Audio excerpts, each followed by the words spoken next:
Pipe Network presents. On this episode of season 4, let's talk. Well, actually, if you come to think of it, right, most actors, if they're starting, they're so scared to, be part of a production where they will only come out once or twice. It's not really because the exposure is just so short, but if you're a theater actor, the shortest time they give you, the harder the character building is. So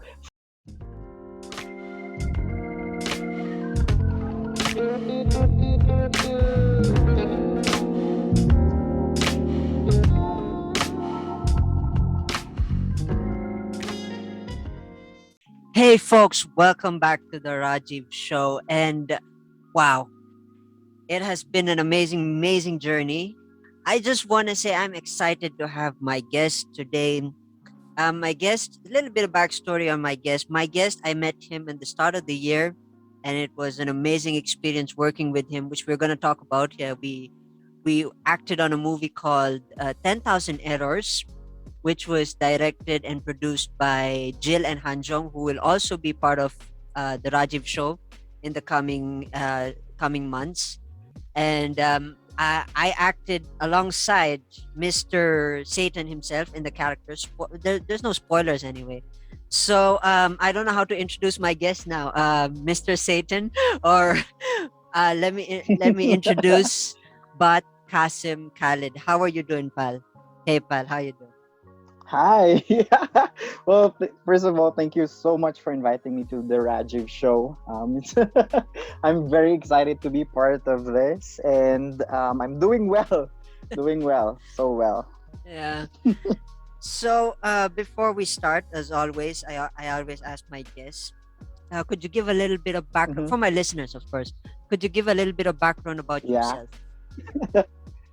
Well, hi everyone. Well, I am 26 years old. I've been part of the theater arts group and or life under arts is almost now 13 years, starting when I was in first year high school. So I've been doing arts from then and probably doing films, indie films, writing films or short films for probably 5 years now. So that's me. Art is my life. I don't know how to draw, sketch, but when it comes to performance art, it's what I love doing. And that's where I also met you, right? In True. production. So yeah, that's me. Interesting. Film and arts. Just as the opening, Yes. we're already there. But before we talk about this, but before we open this Pandora's box, I want to ask you an interesting question. If you and I were classmates Mm-hmm. in high school, who were you in high school? Yeah. Are you the guy in the back of the class, not talking to anybody, notebooks, or with the chicks or the jock? Who were you if you and I were classmates in high school? I think if we were classmates in high school, I would be the joker of the class. You know, the person who is like introverted, but when you get to know is super crazy.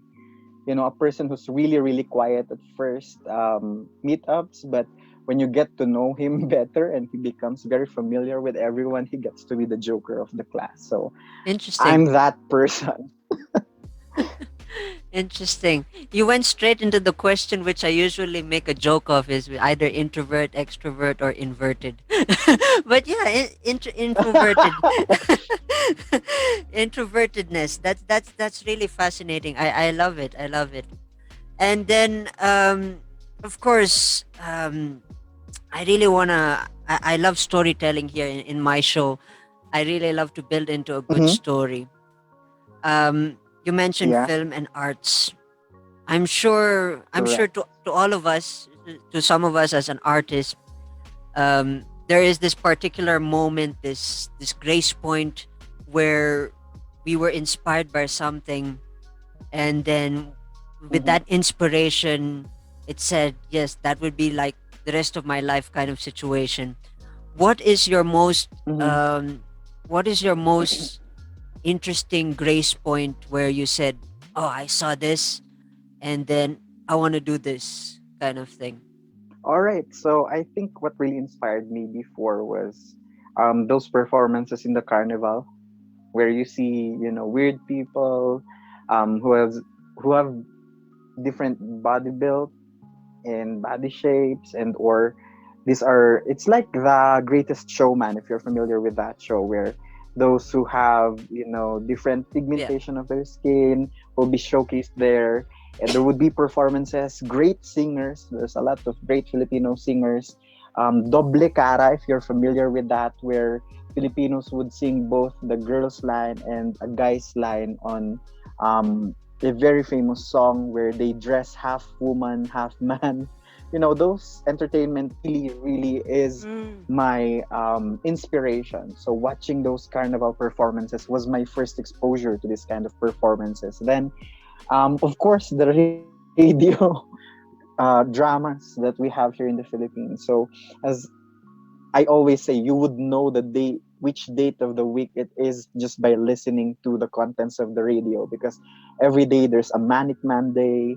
Um, Sunday it's all 50s, 60s songs, 80s and 90s songs, and then you would have radio drama in the afternoon, like 3 p.m. onwards, and those radio dramas are full of emotions. You don't see them perform, but you can feel the emotions from it, especially that Filipino dramas are very um close to my heart, because it's always like about family, about success, about dreams, aspirations, and hopes. So I think that's what really got my inspiration in starting, this journey with performance arts, especially theater arts and film. Interesting. Interesting. For those who are listening, by the Mm-hmm. way, we here in the Philippines, this is true fact between me and here in where we stay, Baguio. I think it's a fun fact that I don't know where I got that information, but someone on Facebook or YouTube said that we actually use radio, and it's actually true. We still listen to Mm-hmm. radio, uh, and um, and yeah, as mentioned by my guest, uh, there is actually a show in where I stay. This is actually one of my sharings, is that where I stay, it's actually we also listen to. I don't know what language you guys listen to, because I ours is more the Ilocano Yes, stuff. correct. I mean, I I love. It's funny how every time my uncle is in town, he comes in, and then Saturday, Sunday gets to work. Of course, does anything that needs to be done Mm-hmm. outside. Switches on the radio. Even my grandfather, when he was alive, Yeah. he switches on to these drama and all this stuff, and all these good stuff. And I swear it's just interesting to just see how the thing. And it's funny how it's somewhat relative to the idea of podcasting in some form of the other, because it's just fascinating. Especially Yeah, yeah, when someone that's enacts someone who's drunk, that's correct. and then he goes, "I am." It's that my favorite of all. My favorite. That is the my favorite of all. Actually, when it comes to the normal stuff, yeah, that's the normal gossip. When it's reunion here at home, that's like normal to me, because they talk like that, they whisper and all that stuff. That's Yeah. normal. The hilarious part is when they go drunk, hey, where's my dinner and all that stuff. But of course, in Yeah. our language, in That's why it's very Ilocano, so it's relatable as a child, really really because hilarious. your family talks like that, and then you will hear it on the radio. It's like representing part of the family, and sometimes you Yeah, you yeah, get these true, characters, like true. what you said, a drunkard probably, and then you will relate this one to someone in the family. So it becomes like the bonding of the Yeah, family, like listening to the radio drama, and he sounds yeah, like you, or you talk like that, and then we all laugh yeah, together. true. So yeah, that's funny. And the one thing I learned, that I don't know, looking back at it now, it kind of made me realize this. For those who don't know me, and I don't think I have shared this with anyone else, is that there. Sorry, I had to laugh there because saying when I was. I have this ability of creating multiple characters, and I do not know how I had the ability to do this, but I think I mentioned this in a Mm-hmm. conversation with Roma Miklat in her episode where I used to listen to this TV show called Whose Line Is It Anyway? And for those who know, of course, I do trailer Mm-hmm. reaction. I'm a major cinephile, especially on especially TV shows. I'm a sucker for a good TV show. So during this I don't know, during this period, I don't know what period this was in my life, where I used to watch a lot of this Whose Line Is It Anyway? Improvised. This all English improvised. So someone will say, um act like a drunk man with underwear in his head, and then they come up with a character that will say something that would make them build that character. And the relation to this, by the way, to what talking about in radio is, I do not know if I also picked up some of the ability to create characters on the spot via listening to those characters that are in the Mm-hmm. radio and mixing that up with the characteristics. Because in Whose Line Is It Anyway, you have the visual side of it, the TV, because you're watching on the TV, or you're watching on a laptop, or watching it. So I kind of had that. I don't know. I'm just trying to fix the puzzles here, and I'm just speculating probably because it's funny. I can make five characters on the spot, and and then I can just go nuts. And I am not gonna perform that because the show is gonna go where. Well, that's one of the workshops that we do in theater arts, where you characters on the spot. And you're correct, right? I told you I have those as my inspiration, but mostly I think that as Filipinos, we're like, one thing that we do as a Hmm. child, I think for everyone, is to Yeah. mimic, grown-ups. Like, we act like them, we talk like them. So growing up, I always am very fascinated with different silhouettes of people, the way they stand, the way Yeah. they smell, even the way they talk, the way they hand the ketchup or whatever. I observe these things, and then I mimic them to make jokes about people as a child.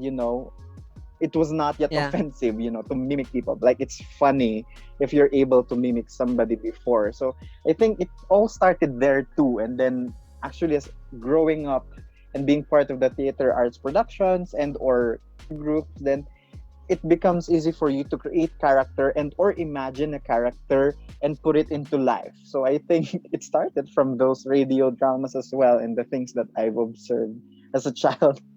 So it's pretty interesting. And then character building. I mean, I'm a terrible writer, but I'm a very good imaginator. It's really creating characters is, for me, is natural, especially characters that I emulate. Like I said, major cinephile, American movies, Italian movies. Mhm. Sometimes Yeah. I remember this distinctively. Oftentimes, I don't know if I've shared this, but if I have, I would have. Um, I used to. There was this thing in India.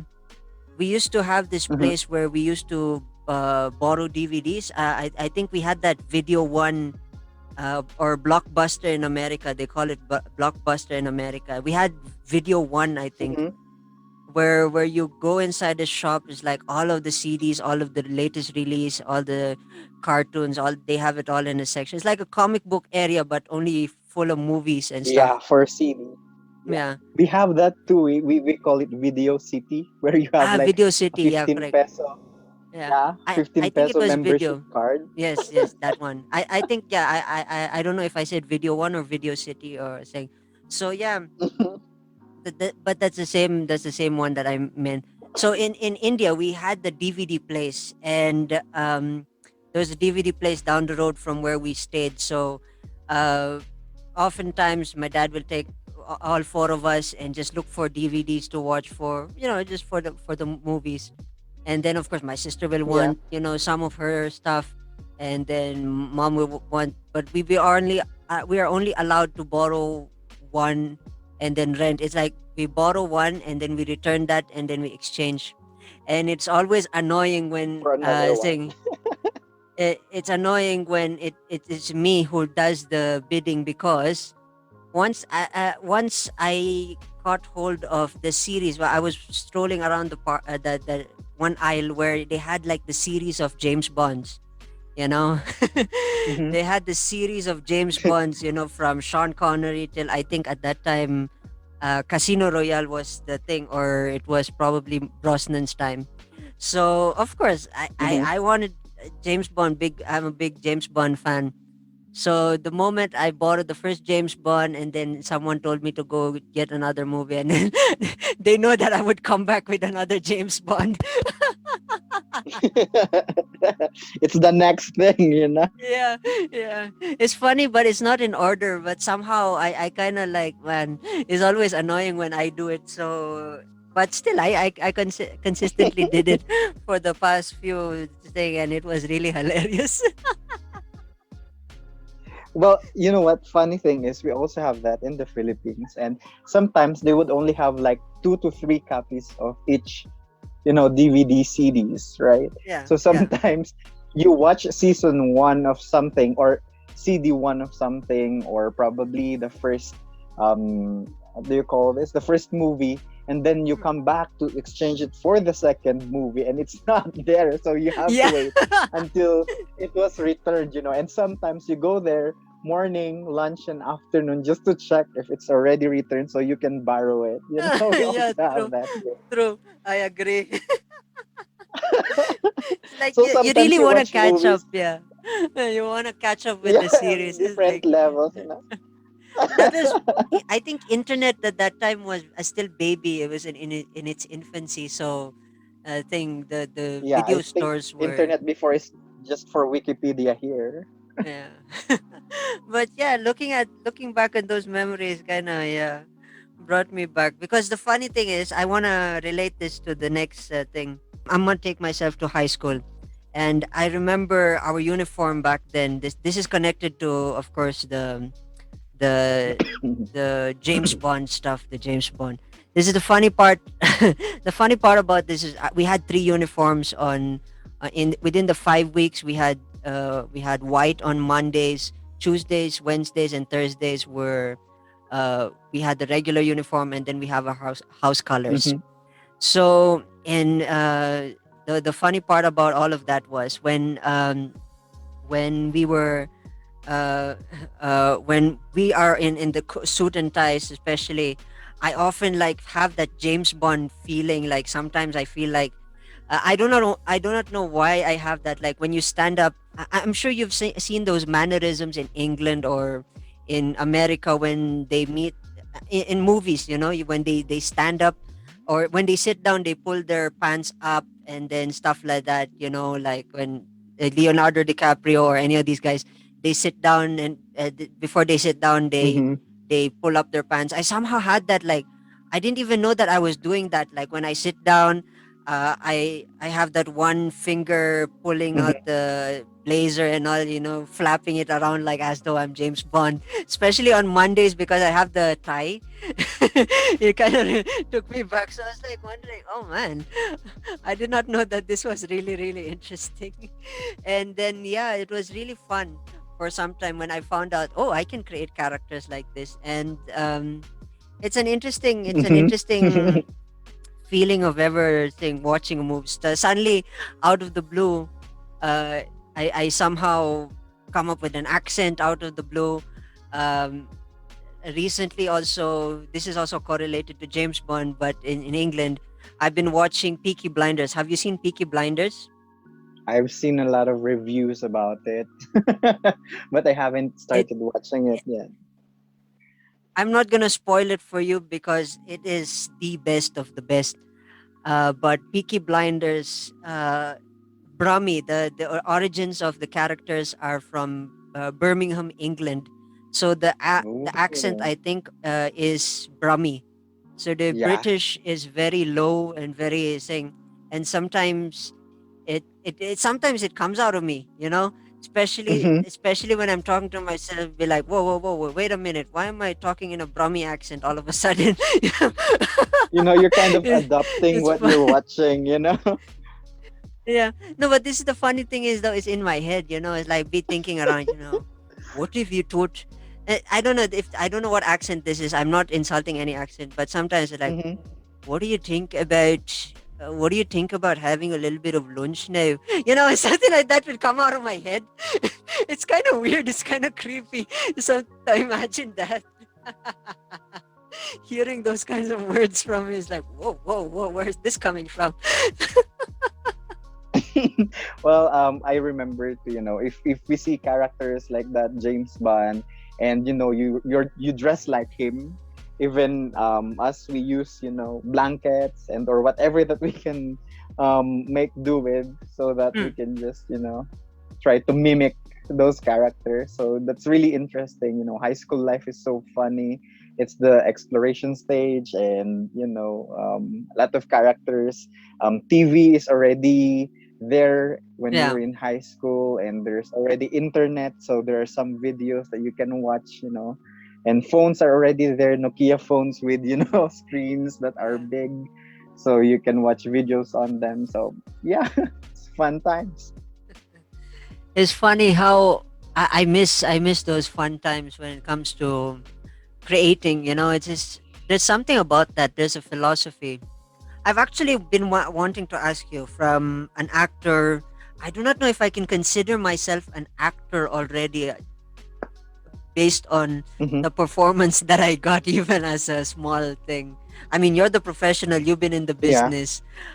Am I already classified as an actor for that small bit that I did? Well, to be honest with you, in theater arts, there are no small roles, right? Or big parts, or you Interesting. only did this or only did that. To be honest with you, my first role ever was a grass. So just imagine, just wearing plain green shirt and pants, and you acting as a grass. And from then on, I think my second role was I became a tree. It's like a production in high school where we try to show the nature. So there are no small roles. So once you start, acting or being part of something, you already are considered an actor. So yes, you are already considered an actor. Of course, many people who work as an actor as a profession would say that you would at least need three good roles that Yeah, the yeah, people will recognize you for. But for me, as a theater actor, once you start being there, once you start performing, any role that you have, may you be the person who died on the scene, who just passed by, you're an important part of the scene. So it's not complete without you. So once you step on that stage, when if it's a film, once you are inside the frame, then you're already considered an actor. May it be a commercial, an infomercial, a movie, a short clip, or whatever. So long as you're in that frame, you're already acting. You're already an actor. So yes, wow. you're considered an actor. That's so powerful. I wanted to actually ask you the philosophy, but somehow you covered it in this context. It's really fascinating, fascinating, interesting perspective, and the Mm-hmm. the fire within the expression is really I love it. Um, and I don't know what to say. It's mind blowing, to be honest. It feels like a huge honor now, Well, and that justifies you as a legend to me. So yeah. well, actually, if you come to think of it, right, most actors, if they're starting, they're so scared to be part of a production where they will only come out once or twice. Hmm. It's not really because the exposure is just so short, but if you're a theater actor, the shortest time they give you, the harder the character building is. So for example, you will just be a person who's gonna pass by. You think that that's easy because I'm just gonna walk across the stage or the Yeah. frame in a movie, but that actually is one of the hardest thing to do, because you need to be in character from the point you enter until the point you exit. Because imagine, if you are the main character, you have a lot of time to defend your character, right? You can Yeah. do mannerisms, you can show this and that, because you have a long period of time to show everything that you have as a character. But if you're only given like 5 seconds to show there, you Hmm. need to make sure that within that 5 seconds, your character is standing. So the shorter the time you have when you're acting or performing, the bigger the responsibility is for you to prepare and perform. So Interesting. sometimes people think that, oh, he's just passing by, but actually the preparation of you passing by is very tedious, right? You need to know how old you are, how he walks, how you smell. Even if people are not really smelling you in videos, but your appearance gives them the sense of smell that you're wanting to portray. If you dress nice, then that means that you're a person who passed by who has this type of salary. There's a lot of background that is happening. So even if you are just a plant in the background, portraying a plant and or a grass and or a pine tree, you have to have history. It's not just you mimicking how pine tree stands or how bamboo sways if there's an air blowing, but you have to have a history. How old am I? Where am I standing? What is the type of soil I'm standing? So you have to be technical about all these things. So that's it. The shorter time you have, the bigger preparation you actually have to. Wow. So there are no small roles. Man, I'm gonna put that as your quotation. That's really, really powerful. That is a powerful statement that Singh. And now, yeah, I feel honored. I wanna dive more deep into film. But before I Mm-hmm. do that, because of constant interruption in this recording, um, we're gonna Yeah. have a short break, folks, and then we'll be right back after these few short messages. Do you want to get great deals? Go to Pipe Marketplace. Visit pipenetwork.co/marketplace and use the promo code TRS to get exclusive discounts. Chat with them now. Basta Podcast, Pipe yan. What's the scariest story Is you it know? a book, a movie, a TV Or show? is it something that happened in real life? My name is Andrew. And I'm Ninya. Come join us as we talk all things horror. The frightening, alarming, real life tales show. Out wherever you're listening to right now. Hey, folks, welcome back to the conversation here with the legendary actor. And our first half has been interesting. It was interesting about characters, and I love the conversation because we opened up into the ideas of creating characters and having the ability to improvise. Actually, we opened the conversation into improvisation through practice, and sometimes when it comes naturally to you or when you're inspired by things. And if you haven't heard the first half, of course you gotta go listen to the first half. What's wrong with you? Why are you listening to the second half first? But yeah, my guest, of course, Butt Qasim Khalid. We are talking about film, and we're still in the heart of the conversation. I'm just really Mm-hmm. curious with with the arts of it, because to me, Yeah. I don't want to brag, or I don't want to come off as an arrogant person, but in Mm-hmm. terms of how I manage to put certain things into perspective when it comes to like making multiple layers of characters. Does this might be an interesting question. Does this come across as Mm-hmm. having so many talents as a person? You can Mm-hmm. combine that in such a way that when you think of the word performing arts, it becomes its essence without being so trained. I don't know if it made sense. Mm-hmm. Well, actually, of course, you to be a professional performer in film or in theater arts or in performance art in general, practice is needed. Not, I don't believe that practice makes something perfect, right? But I believe it makes something permanent within your system. Hmm. So practice makes permanent. That's my statement always, right? It's not that you become perfect. So most of the time we already have that raw talent. So we don't need really to practice every day to show that. But if you have multiple talents and you utilize that, then that's already a start, right? You Mm, don't really need to become the best to start, but mm. you have to start to become the best. So, you know, it starts there. So Interesting. when you take that first step, then that's already a big leap to what you want to become in the future, or in that industry or field that you are entering. So yes, of course, multiple talents together, even without practice, can be used in performance art, right? But still, practice is essential for the things that you do, putting it into perspective. Because the way I see it, I mean, like I said, not to brag, I've had my fair share of Mm-hmm. different tastes of Yeah. different taste of um, what's this? Different taste of forms of different art.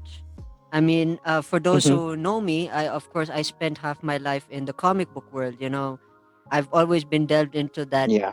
And then in high school, uh, there was a period in my life in high school where I got into dancing.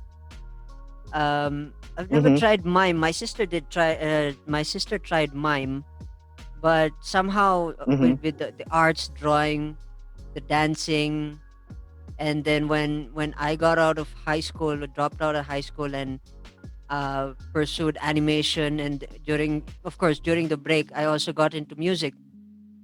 Somehow, Mm-hmm. when it came to this thing, there's this play that my classmate at college, we made this play which was a production which had grades and everything. I did not Mm-hmm. know why, for me personally, it was easier for me to get into a character of that caliber.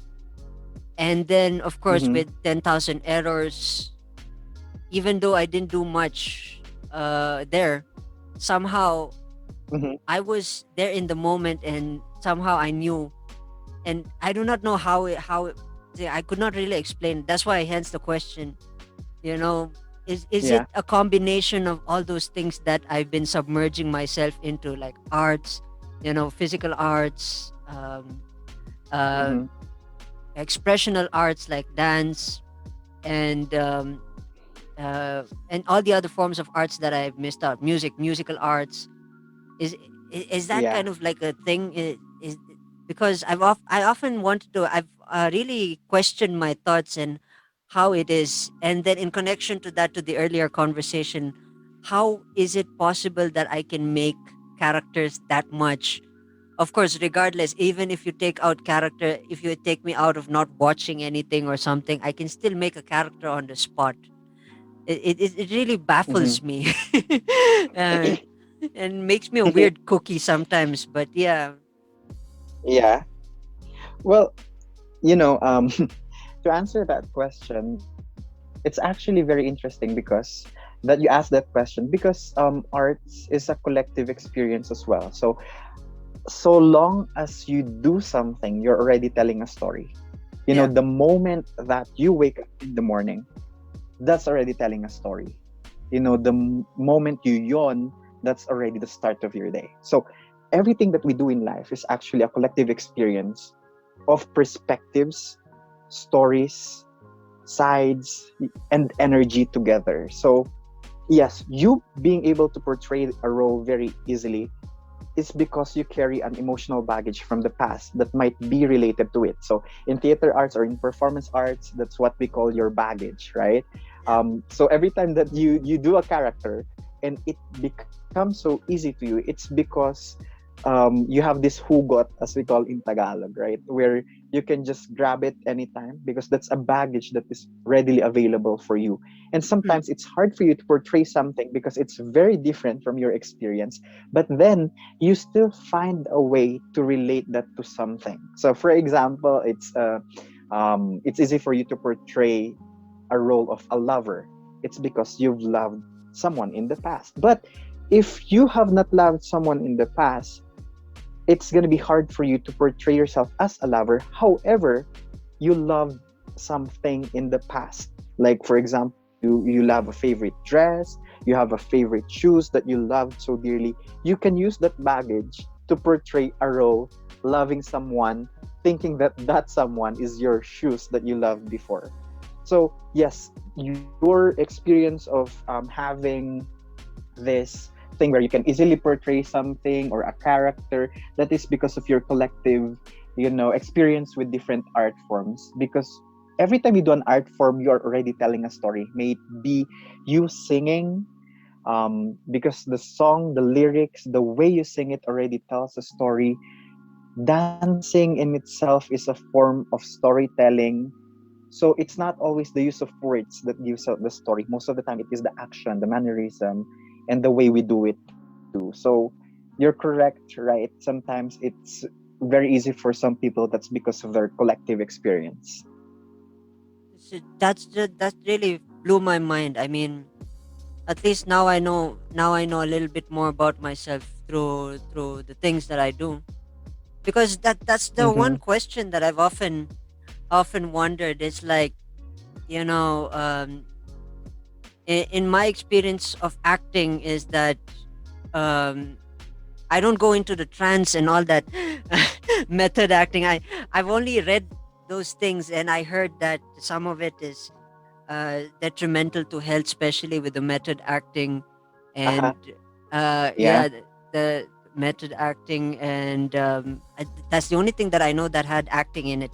Um, but yeah, I mean, but it really fascinates me. I mean, it really blows my mind to think in such terms like that, like blows the whole world into a different dimension and putting a world. It's really fascinating. I don't know. I just find it mind blowing, and with the understandable psychological thing is that, oh yeah, I wanted to ask about that. Well, you Mm-hmm. spoke earlier about the philosophical side. What are your thoughts about the psychological side once you get into a character and then you get out of a Mm-hmm. character? That I've always wanted to know that. All right. Well, good thing that you asked that. So, many of the people who look into performance art think that these people are crazy. That's why they're in this industry, Yeah. because these are people with issues outside, right? So they want to break free from the person that they are and give into this character, because when they become somebody else, they can express themselves freely and Mm, get out of the current stage that they are in life, right? That might be true for some people, but for a lot of performance actors, it's just the thrill of being able to be someone else with the same body. Because what you do when you do that is to internalize properly. So internalization is very important so that you will not damage your psychological part, the psychological part of yourself. Because when you internalize, you let yourself know that you are letting that character enter your body, mm, and to let that character have your mind, and let your mind be their safe space too, which means that you should agree of having that character. Because if you don't, then there comes the dilemma where you actually carry out, right? When you break out from the character and it's not clear for you, like your internalization process is not that good, mm, you tend to bring the characteristics of that character to life. Like if that character is someone who curse a lot, there would come a time that if your internalization process is not good, and your cool down process where you let go of the character or break out of the character is not good, then you carry part of the character in your real life. Then you curse too, in real life, even if that's not you before you've done that performance. So it's very important that you protect your psychological side, because many characters are very disturbing, and you portray different characters on different productions. So if those characters are still left within you, then you cannot move on as a person. That's why we always need to internalize properly, and after that, you always need to break out of the character and go back to yourself. So there are a lot of things that you can do, like meditations and exercises that will help you break out of the character. But I think the most important thing for me is always telling yourself that you're letting that character in, and then that it's not permanent, it's temporary, and they would have to go out. That's it. It's like talking to yourself and meeting the character, and then letting them leave your body and going back to your own body and consciousness. Wow. That's wow. I don't know how to follow up a question with that, but yeah, that was so deep. Well, That I'm not was an that, expert, but that's my experience. yeah. But I don't even. I was about to say but I didn't even know what I was gonna say after but. Uh, Well, do you want me to share how I usually do my internalization process? yeah, It's sure, just sure, sure. All right, so I usually do it like this, right? I close my eyes. I review the character, how old this character is, the color of the shirt, mannerisms, all of that. I do my research for the character. Plus, what I do is I actually add everything. So I create a backstory. Why is he there? What time is it? What he likes? Past crushes in high school. I create my own background story, even if it's not given in Oh, the okay. character, so that I can create this whole reality, the whole reality of this character. Now, in my internalization process, what I do is I close my eyes. I Hmm. pretend there is a box, so I have an imaginary box. I open that. Inside the box is a pen and a paper, and I write everything about myself. So everything, my precious memories, my fears, whatnot, and I keep that in the box. Now, after that, I imagine the character in front of me getting closer and closer.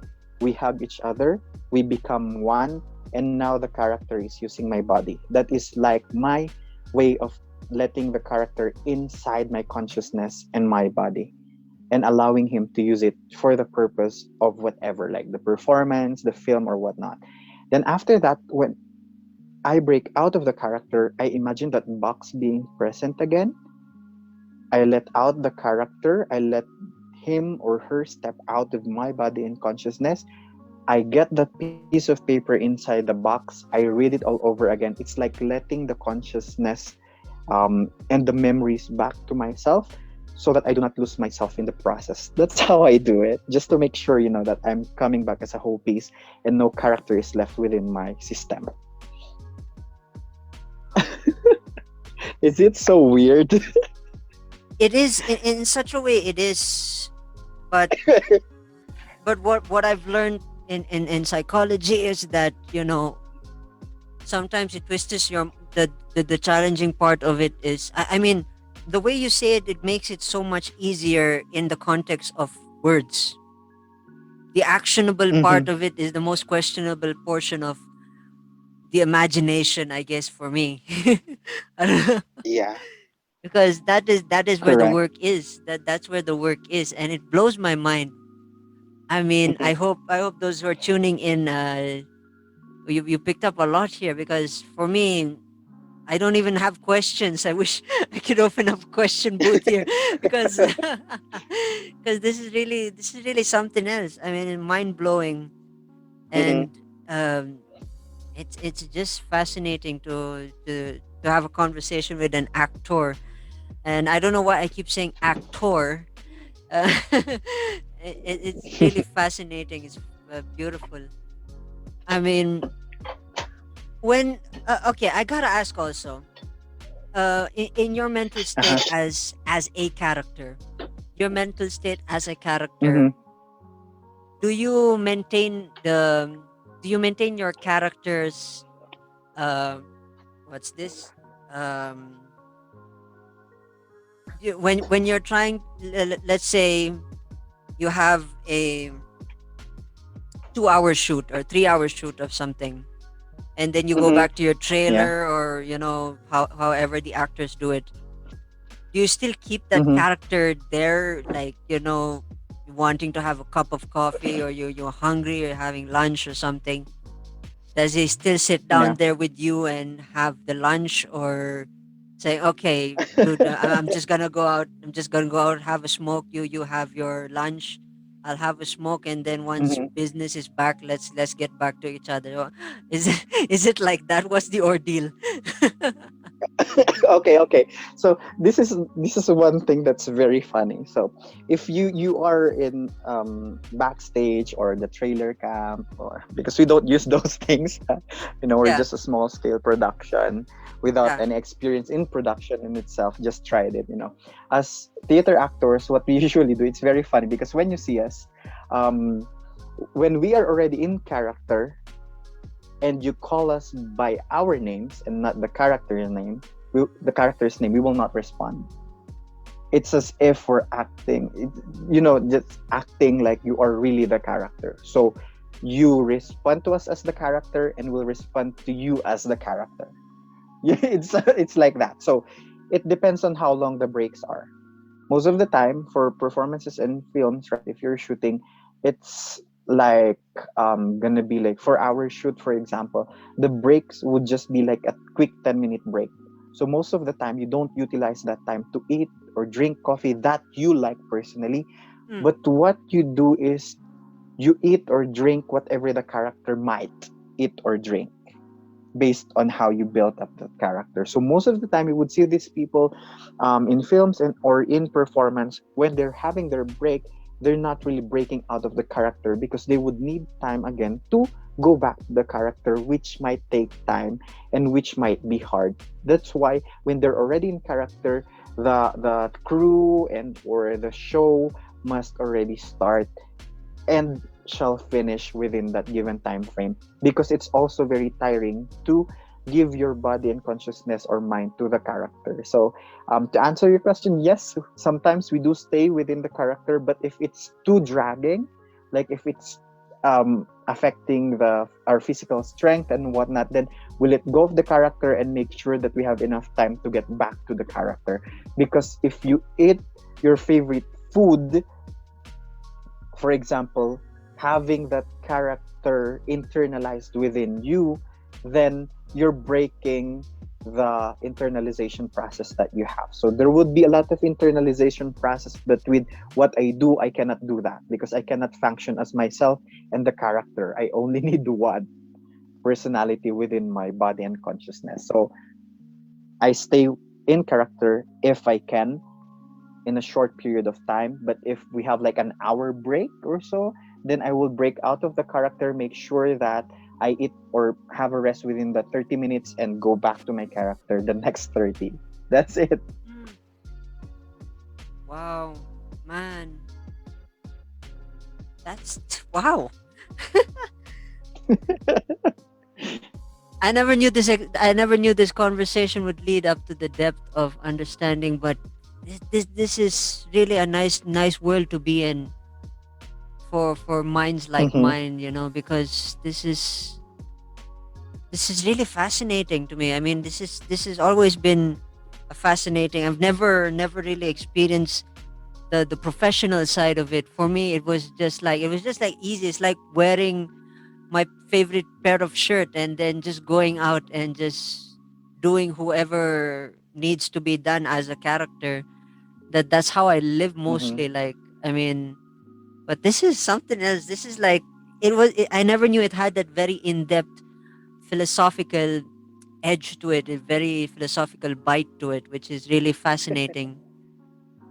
I mean, I'm blown Yeah. away, and every single answer you have has that very deep philosophical thing that's got me, you know, it's got me going. Like, this is good. This is good stuff. This is really noteworthy stuff.